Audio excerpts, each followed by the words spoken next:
말 그대로 지옥이었습니다. 남은 삶 조금이라도 편안하게 보내시길 바라는 마음으로 모신 곳인데 이렇게 처참할 줄 누가 알았을까요? 더 자세한 이야기 최은미 기자와 나눠보겠습니다. 어서 오십시오. 앞서 안병수 기자가 취재한 사례부터 좀 보죠.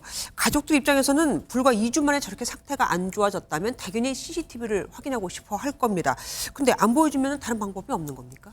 네, 그런데요. 원칙적으로는 보여줘야 합니다. 노인장기 요양보험법은 필요한 범위 내에선 보호자가 열람할 수 있게 정하고 있거든요. 네. 그런데 막상 보여달라고 하면 앞서 보신 것처럼 이런저런 이유를 대면서 미루거나 거부하는 경우가 대부분인 거죠. 네. 앞서 보신 사례에서는 주변 다른 어르신들도 CCTV에 같이 나와 있다라는 이유로 그분들 모자이크 처리를 해야 해서 돈과 시간이 많이 든다는 이유를 댔잖아요. 네네. 거짓말입니다. 노인장기 요양보험법은 CCTV를 단순히 열람만 할 때는 다른 사람을 알아볼 수 없도록 하는 보호 조치, 그러니까 모자이크 처리 같은 걸 해야 한다고 규정하지 않고 있습니다.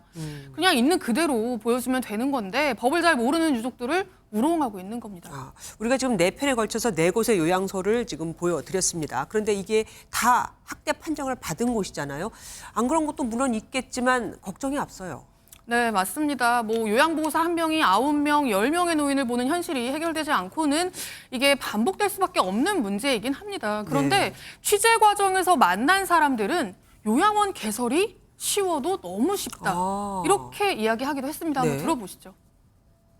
어린이집 하다가 어린이가 없으니까 리모델링해서 요양원하고 치킨집 하다가 요양원하고 내 건물 좀 있으면 나한테 돈이 되니까 기본적으로 사회복지사업법이나 노인복지법 전혀 모르고 하세요.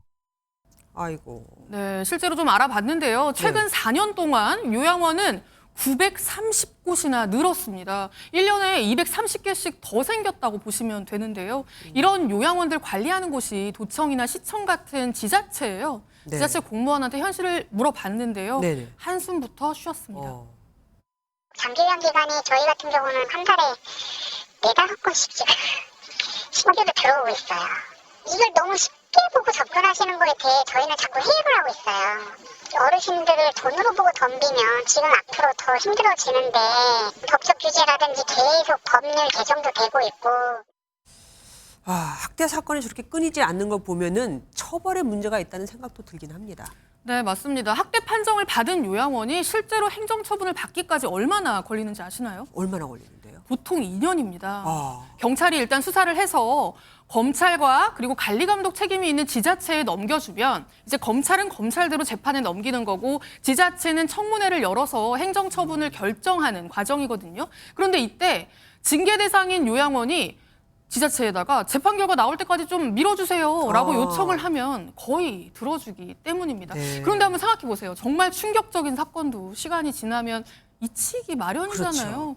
1, 2년 지나서 확정 판결 나오고 행정 처분이 이루어질 때쯤에는 당시 사건에 대한 기억이 좀 흐려질 수밖에 없다 보니 제재 수위도 좀 낮아질 가능성을 배제할 수는 없거든요. 그러네요. 네, 그래서 일각에서는 학대로 판정이 되면 그 즉시 학대 발생 사실을 공개하는 게 보다 즉각적이고 효과적인 제재일 수 있다는 주장도 나오고 있습니다. 행정뿐 아니라 사법의 영역에서도 우리가 참 고칠 게 많네요. 지금까지 최은미 기자와 함께했습니다. 고맙습니다.